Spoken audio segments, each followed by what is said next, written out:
Research Associate Dr. Tilak Bahadur Shrestha, sir. Welcome to the Gorkha Spirit. Namaskar, Jodlapa, Sebaro, Tashi Delik, and all the good stuff. Namaste, Sabala. So, what do you think about our political scenario at this time of our country? It's like this. If you compare like a long time back, even like 20, 30, 40 years back, things are much better than before. Our economy is also better than before.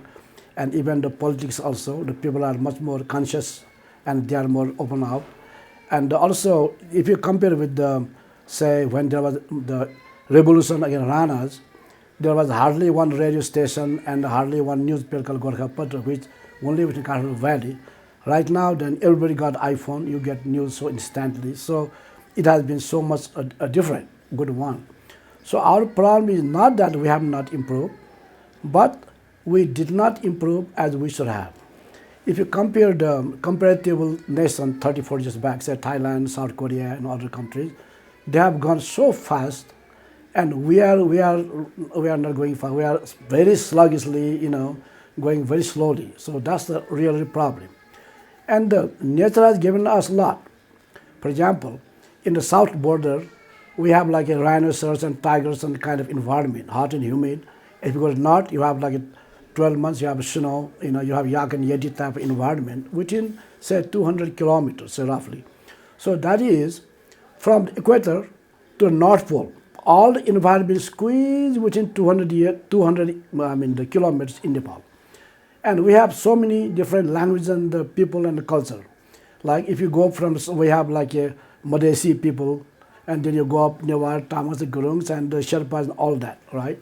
And so if you look at the Sherpa, the thick shade, white guys and mustache and so we have so much of different ethnic groups, so many languages, and then there is no fight. Have you ever heard about Tamangs fighting Gurungs and the Rais fighting the Newar? No, we don't have it, right?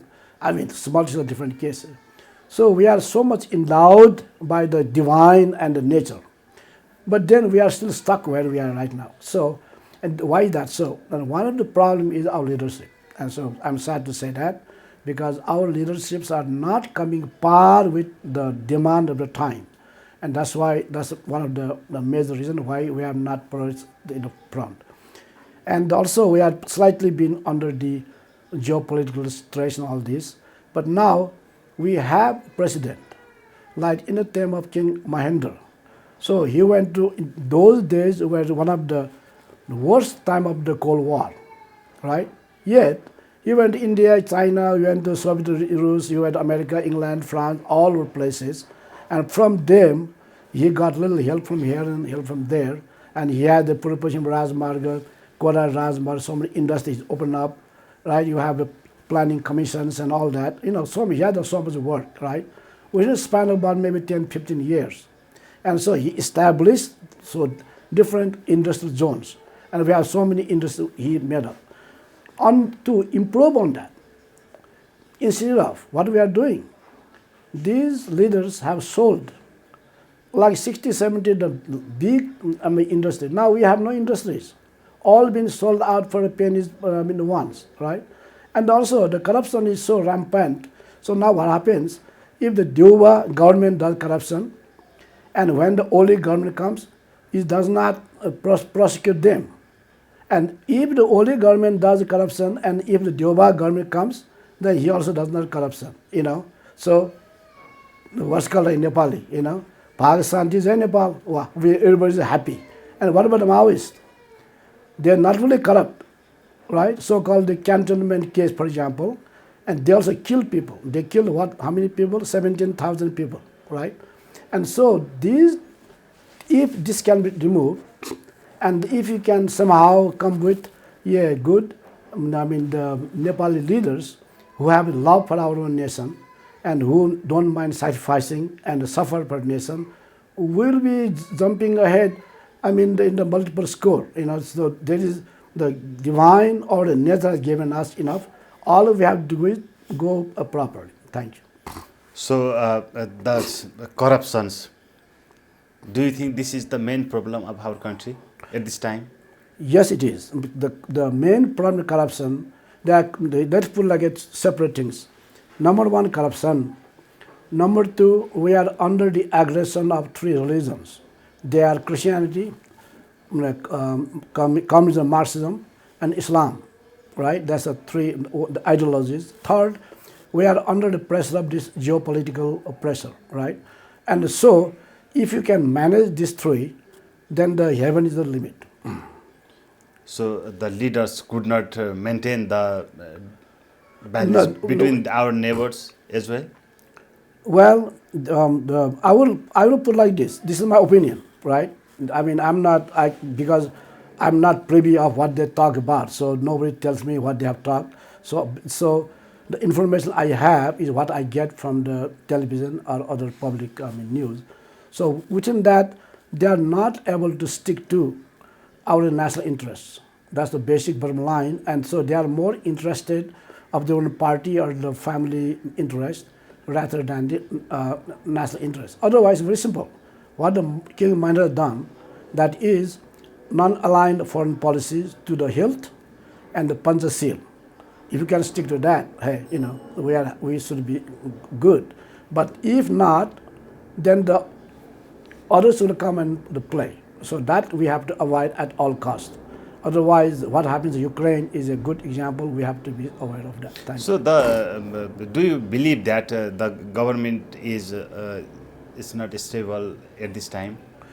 No, the stability is actually not a problem, because if the Joba comes, we'll have the same policies. If the Oli comes, it's the same policy. If the president comes, same policy.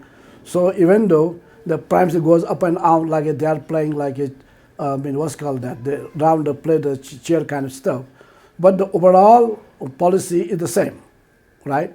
So it's not because government is stable. No. It is because no matter who comes, they do the same thing. So the stability is not really the issue.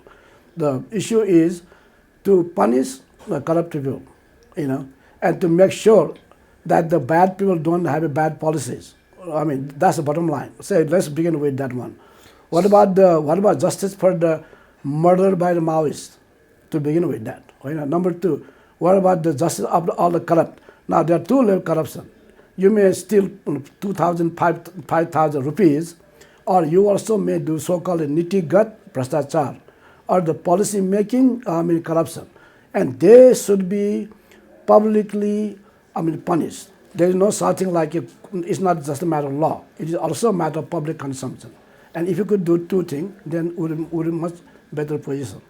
So in the case of corruptions, only the officers, government officers, are punished, but the leaders, they are not punished. So what's the case? That's exactly what I'm trying to say. That's exactly Policy level corruption, yes. Policy level corruption. Let me put it like this: if you had a bottom line like a peon, and if you steal like a 5,000, you will be punished.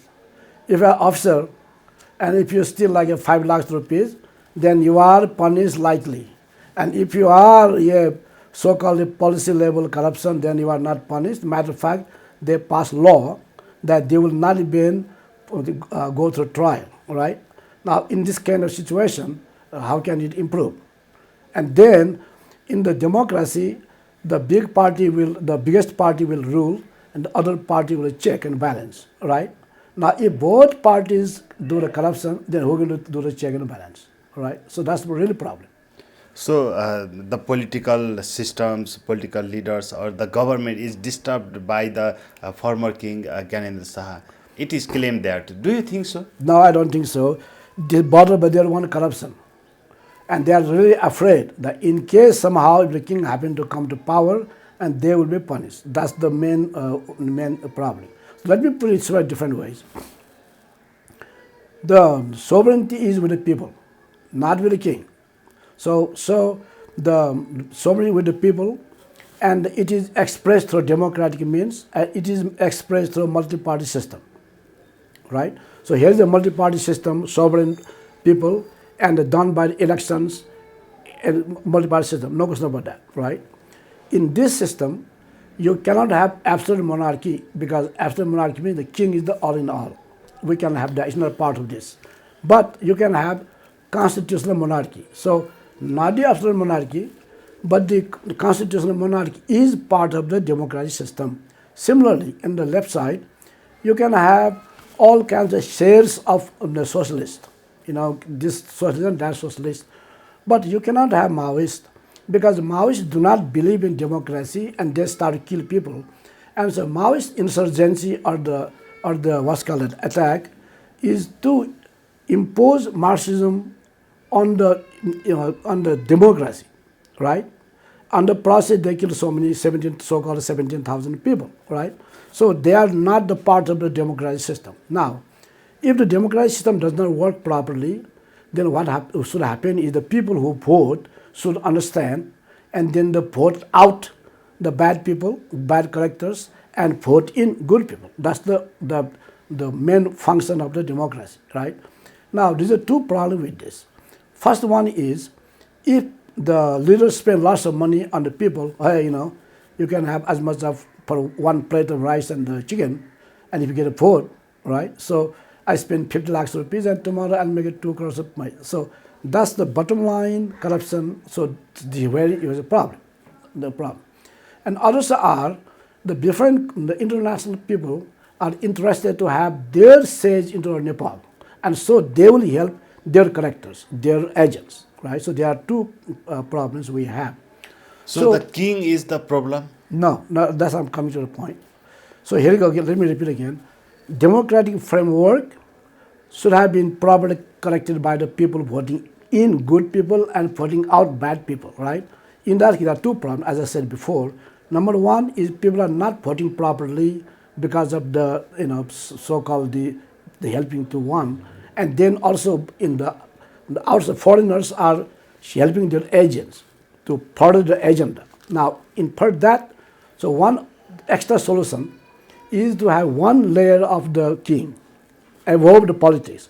So to say that king should open their party, no, king is not a political person. It should come from a very different case, and the job of the king is to talk about ethics, morality, and the dharma, not the politics, right? And it should come from a very different cultural background, not from the politics. So that's the difference between the president and the king. President comes a political person. We don't want, that's not good enough. We have to have an extra layer of that which deals with dharma. Now, what is Raja Dharma?